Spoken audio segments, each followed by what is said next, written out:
मैंने टाइम तो तेल खत्म हो गल वहीं तो तेल ठेलत ठेलत हालत खराब हो गल बा कहते तो भाई एगो छोकरा का भल बा भाई काहे दूसरा के ले तनी का कहले भरा ये भाई बात तो सही है। अरे बाबा बुझाता है गांव में कोनो मिस्त्री उस्त्री नहीं खोल शायद का भल बा बताबो तुम भाईला लेखा भइल बाटे अब के तेल डलवा कोई नहीं 60 रुपया के हां चलावते आओ दिन तले भूख दे के जन काहे बंद हो गइल हियो समझे में नहीं किया तेल बाकी नु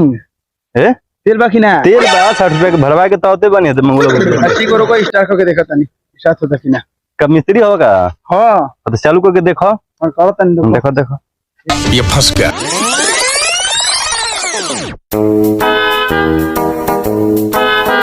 भाई ढेर मेहनत हो गई हमार तो स्टार्ट ना होई स्टार्ट ना होई ना। बुझाता तू मिस्त्री उस्त्री ना होवे हिंग टाइम पास अरे मिस्त्री हमर जिला जवान जानेला जिला जवार जानेला हाँ। गांव के मोटरसाइकिल ठीके नहीं के होता जिला जवार जानेला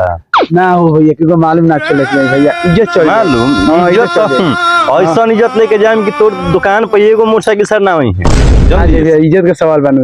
इज्जत के सवाल बटे तो बताओ कौना शर्त पर कौना बतिया पर हम कहेम कि मोटरसाइकिल हमर ठीक कोई लखऊ इज्जत का सवाल बा भैया इज्जत के सवाल बा हाँ। तो जन कहेम तन करबे हां कर दे भैया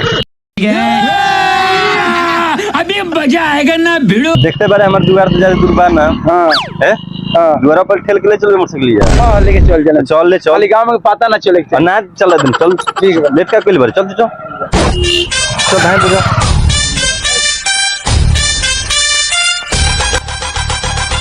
मार फरमाइए रे भाई बताओ तो पागल है भाई ओ भाई ओए ओए